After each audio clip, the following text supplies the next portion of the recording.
I was enjoying the salty breeze on my oceanfront balcony, 2 days into my annual vacation when my phone rang. Harper, my daughter-in-law, was on the screen. I answered, expecting a pleasant chat, but her voice was cold, authoritarian. Barbara, I need to speak with you about the apartment.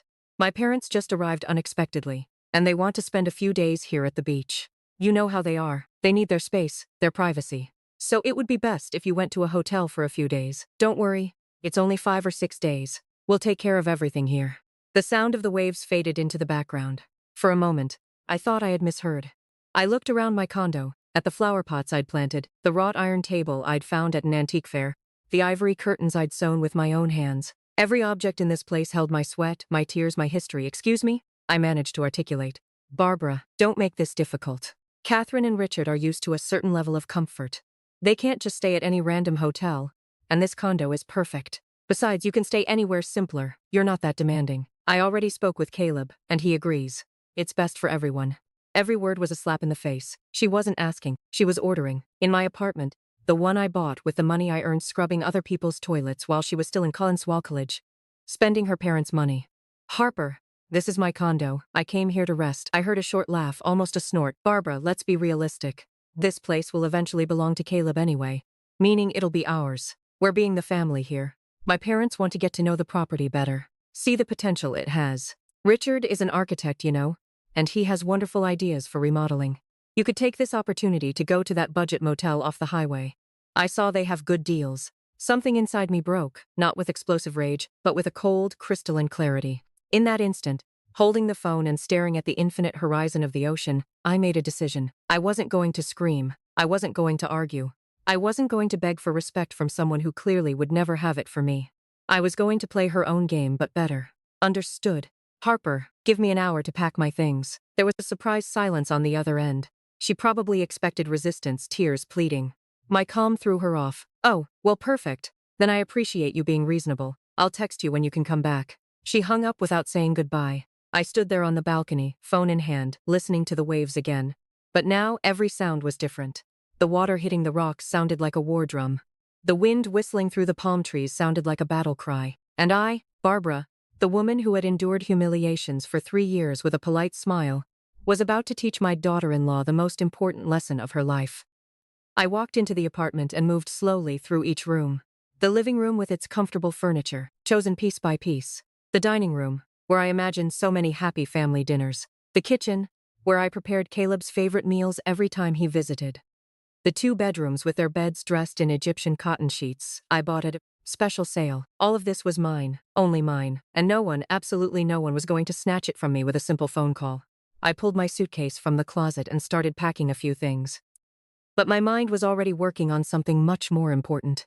I grabbed my phone and dialed a number I had saved for months. Patrick, my attorney and friend of 20 years, answered on the second ring. Barbara, what a surprise. How's the vacation? Patrick, I need your help and I need this to stay between us. I told him everything. Every detail of the call, every poisonous word from Harper, every insinuation that the apartment would eventually be hers. Patrick listened in silence, and when I finished, I could hear his heavy breathing on the other end of the line. That woman is completely out of line. Barbara, that condo is in your name. No one can kick you out of your own property. I know, but I want this to turn into a lesson they never forget. I need you to prepare some documents, and I need you to come here tomorrow morning. We spent the next hour discussing details, strategies, and legal documents. Every word we exchanged was another piece of the puzzle I was assembling. When I hung up, a small but determined smile crossed my face. Harper had made the biggest mistake of her life by underestimating me. I finished packing only the essentials and called a cab.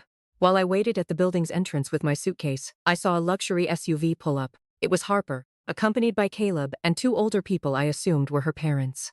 Catherine stepped out of the car wearing enormous sunglasses and an emerald green dress that probably cost more than my rent did when I was young. Richard wore casual but clearly expensive clothes with that air of superiority, found in people used to having everything done their way. Barbara, Harper exclaimed with a fake, exaggerated smile. So glad you're already ready. Look, these are my parents, Catherine and Richard. Catherine looked me up and down with a cold assessment. She didn't even extend her hand. A pleasure, she said in a tone that indicated the exact opposite. Harper has told us so much about this place. It has potential, although it needs some urgent updates. Richard nodded while observing the building's facade with critical eyes, as if he were already calculating renovation costs. Yes, definitely needs modernizing. These balconies are outdated, and the exterior paint color is too old-fashioned, but the location is excellent, I have to admit. Caleb was behind them, hands in his pockets, looking at the ground. My son, my only son, the boy I raised alone after his father abandoned us. The young man whose college tuition I paid for by working double shifts, couldn't even look me in the eye. When he finally looked up, he tried to force an awkward smile. Mom, it's just a few days, you understand, right? It's important to Harper.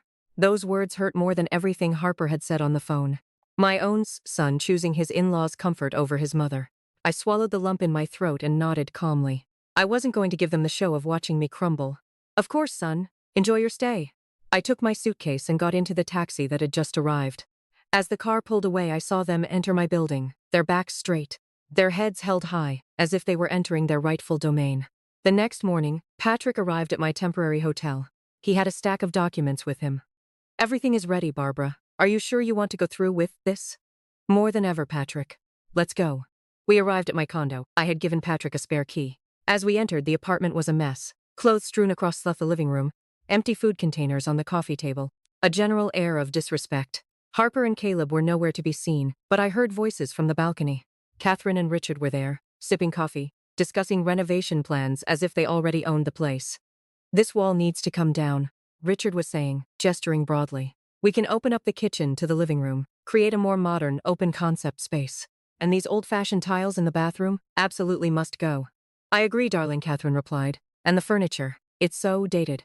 Harper and Caleb have excellent taste. They'll know exactly what to do. I cleared my throat. They turned, startled. Barbara, what are you doing here? Catherine exclaimed, her face a mask of annoyance. Harper told us you were at a hotel. I am, but this is still my home. And I needed to retrieve something. Patrick stepped forward. Good morning. My name is Patrick O'Connell. I'm Barbara's attorney. Catherine and Richard exchanged a look. Attorney? What's this all about? Richard asked, his tone suddenly wary. It's about a series of unfortunate events, Patrick began, his voice calm and professional. Specifically, trespassing, defamation, and attempted theft of property. This condo, as you know, belongs solely to Barbara. She has never expressed any intention of selling it or transferring ownership to her son or daughter-in-law. Just then, Harper and Caleb emerged from the master bedroom, looking disheveled. Harper's eyes widened when she saw me and Patrick. Mom, what's going on? Harper, your mother-in-law is here to reclaim her property, Patrick stated. And to inform you that legal action will be taken if you do not vacate the premises immediately. Harper scoffed. Legal action? Don't be ridiculous. This is our family home. Caleb and I live here. No, Harper, Caleb interjected, his voice quiet. We don't live here. We visit. Don't be a baby, Caleb, Harper snapped. This is just Barbara being dramatic. She's always been like this, trying to make us feel guilty. Guilty for what, Harper? I asked, my voice steady. For trying to kick me out of my own home? For planning to remodel it without my permission? For telling me it would eventually be yours? Her face flushed. That's not what I meant. I just meant we're family, and families share. Families respect each other's property, Patrick countered. And they don't lie about pregnancies to manipulate situations. Harper froze. Her eyes darted to Caleb, then back to Patrick. What are you talking about? We have information, Ms. Harper, Patrick continued, that you have been telling Caleb and your parents that you are pregnant, as a means to solidify your claim to this property and to pressure Barbara into giving it to you. Harper's jaw dropped. That's a lie. I am pregnant. I was going to tell Caleb this week. I'm 6 weeks along. Tears welled in her eyes and she looked genuinely distressed. I wanted this place to be ours, Caleb, because I want our child to grow up coming here, making memories here. I wanted to secure their future. Caleb stepped toward her, confused, clearly torn between the joy of the news and the horror of everything he had discovered. I stood still, processing. Was it true or was it another manipulation? Patrick, always professional, spoke carefully. Ma'am, if you are pregnant, that does not change the fact that you committed acts constituting trespassing and defamation. A baby is not a license for abuse. It's not abuse to want something better for my family, Harper sobbed, clinging to Caleb. Barbara, if you were ever a mother, if you ever loved your son, you should understand this. Everything I did was out of love. Love doesn't justify cruelty, I replied, though my voice sounded less firm than before. Love doesn't justify lies. And it definitely doesn't justify trying to steal what belongs to someone else. Caleb looked at Harper with a mix of emotions impossible to decipher. Is it true? Are you really pregnant? Yes, I have the test in my purse. I was going to show you tomorrow at a special breakfast I had planned. Of course she had a test ready. Harper was always prepared, always had a plan B, always knew exactly what to say and when to say it to get what she wanted. But something inside me told me this time was different. This time, Even if she was pregnant, that couldn't be an excuse to erase everything she had done. I walked over to my son and looked him straight in the eye. Caleb, if Harper is pregnant, I will be happy for you. A grandchild is a blessing, but that doesn't mean what she did is right. It doesn't mean you should forget how she treated your mother. And it definitely doesn't mean I should hand over my apartment to her, because she's now using a baby as a bargaining chip. Mom, listen to me, son. All your life I have sacrificed for you. I worked 3 jobs so you could go to college. I sold my car to pay for your last semester. I stayed in a small, old apartment so you could have a good start in life. I never asked you for anything in return, because that is what mothers do. But now the only thing I have, the only thing that is truly mine, someone is trying to take it from me, and that person is your wife. Caleb had tears in his eyes now. I know, Mom. I know, and I am so sorry. I don't want your apologies. I want you to make a decision. I'm not asking you to choose between her and me. I'm asking you to choose between right and wrong, between honesty and manipulation, between respecting your mother or allowing someone to trample her. Harper interrupted, her voice now desperate. Caleb, think about our baby. Think about our family. Are you really going to destroy all this over a misunderstanding? It is not a misunderstanding, Caleb said finally, and his voice sounded stronger, clearer. It is a series of deliberate lies. It is cruelty disguised as practicality. It is manipulation. He separated from Harper and walked to the window, looking at the ocean. We all waited in silence. The air so tense it seemed it could break with a sigh. When he finally turned, he had made a decision. Harper, I'm going to take you to your parents' house. I need time to think, to process all this. If you really are pregnant, we will talk about how to proceed. But right now, I can't even look at you. Caleb, you can't. Yes, I can and I will. Mom, I'm sorry. I'm sorry I didn't defend you sooner. I'm sorry I was so blind. I'm sorry for everything. I approached my son and took his hand. It was cold, trembling. Caleb, you don't need to apologize to me. You just need to learn from this. You need to understand that true love never asks you to betray your values or allow the people you love to be mistreated. Harper let out a frustrated scream. This is unbelievable. I am pregnant with your child and you are kicking me out. What kind of man are you? The kind of man my mother raised to recognize when something is wrong. Caleb replied with a firmness I hadn't heard from him in years. Gather your things now. Harper looked at all of us, searching for some sign of weakness, some crack she could slip through to reverse the situation, but she found nothing. Patrick remained professional and distant. Caleb was determined, and I had exhausted my capacity for being compliant exactly 2 days ago when I received that phone call that changed everything. With sharp, angry movements, Harper began gathering her belongings. She threw clothes into her suitcase without any care, muttering things under her breath that I couldn't fully hear, but were clearly not flattering. Every so often she shot me looks full of venom, as if I were the villain of this story, as if I had done something unforgivable by refusing to be trampled. While she packed, her phone rang. It was her mother. Harper answered with a tearful voice, immediately falling into the role of victim. Mom, they're kicking me out. Caleb is choosing his mother over me. Over our baby. Yes, I'm pregnant. No, he doesn't care. His mother has him completely manipulated. I heard Catherine's voice on the other end, though I couldn't distinguish the words. But judging by Harper's expression, she wasn't receiving the support she expected. Her face went from self-pity to indignation. What do you mean you understand him? Mom, I am your daughter. I am pregnant, and they are treating me like a criminal. There was a pause. No, I didn't invent the pregnancy. It's real. But they don't care. Her parents, Catherine and Richard, looked increasingly uncomfortable. Richard finally spoke. Harper, perhaps you should listen to your mother. This has gone too far. You too, Dad? Are you taking her side? Harper shrieked. After everything I've done for you, what you've done for us. Catherine interjected, her voice sharp. You told us this condo was practically yours, that Barbara was just a temporary occupant. You convinced us to come here under false pretenses. We look like fools. Harper stared at them, betrayal etched on her face.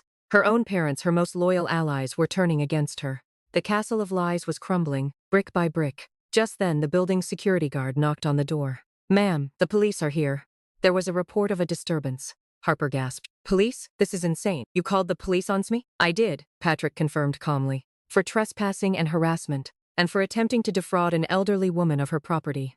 2 officers entered, their presence immediately changing the atmosphere. They listened patiently as Patrick explained the situation, showing them the property deeds and the legal documents he had prepared. Harper tried to interrupt, to spin her story, but the officers were clearly unimpressed. They asked for her ID, took down her statement, and then, with a firm but polite tone, told her she needed to leave. But I'm pregnant, she cried, playing her last card. Ma'am, a pregnancy does not give you the right to occupy someone else's property against their will, one officer stated. If you refuse to leave, We will have to escort you out. Harper looked around, desperate. Caleb stood firm, his face a mixture of sadness and resolve. Her parents looked away, embarrassed. I stood silently, my gaze unwavering. There was no escape for her. Fine, she spat, grabbing her suitcase. I'm going. But this isn't over, Barbara. You haven't seen the last of me. As she stormed out, Catherine and Richard approached me. Barbara, we are so incredibly sorry, Catherine said, her voice genuinely remorseful. We had no idea Harper was capable of this. She told us so many things that simply weren't true. She said you were practically giving the condo to Caleb, that you wanted to downsize. Richard added, shaking his head. We feel terrible about our behavior. I appreciate your apology, I replied, my voice still a little hoarse from the emotional roller coaster. But the damage has been done. They left shortly after, looking utterly defeated.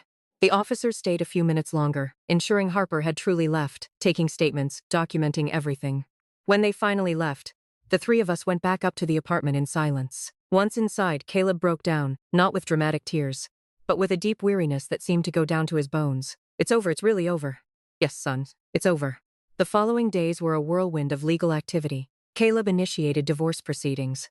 Patrick worked tirelessly to track the money Harper had taken. It turned out a significant portion still existed in accounts she had opened in her name. Money that could be legally frozen while the divorce was resolved. Catherine and Richard called to apologize once more.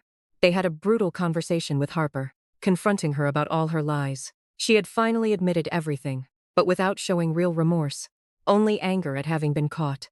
They decided to send her to therapy, but made it clear they weren't going to fund her manipulations anymore. Chloe, Harper's sister, also called to apologize for her. I always knew Harper had issues, but I never imagined she would go this far.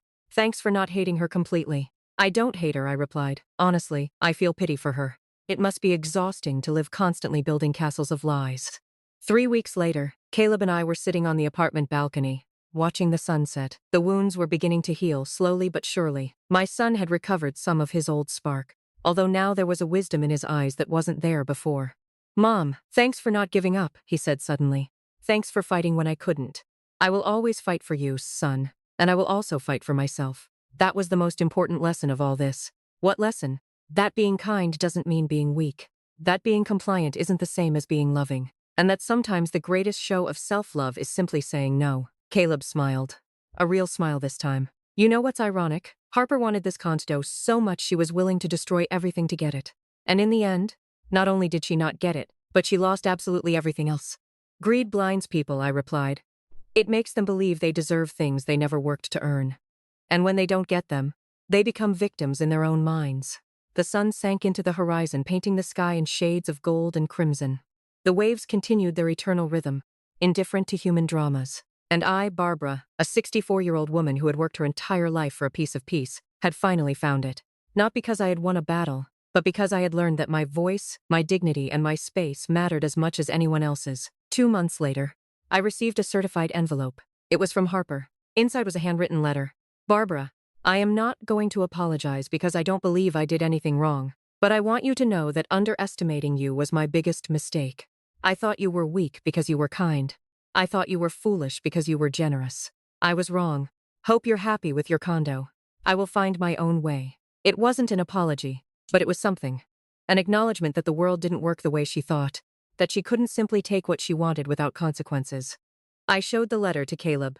He read it and set it aside with indifference. She still doesn't understand. Maybe one day she will, or maybe not. But it isn't our problem anymore. And he was right. It wasn't our problem anymore. We had closed that chapter of our lives. We had learned the lessons we needed to learn, and now it was time to move on. That night, I cooked dinner in my kitchen. In my apartment, round by the peaceful silence that only comes when you have finally defended what is yours. The waves crashed outside. The air smelled of salt and freedom. And for the first time in years, I felt completely at peace because I had learned that it is never too late to defend your dignity, that age does not make you invisible or disposable, and that sometimes the most powerful person in the room is the one everyone underestimated. My name is Barbara. I am 64 years old, and this is my story of how a simple phone call taught me the most valuable lesson of my life. Never underestimate a woman who finally decides that enough is enough.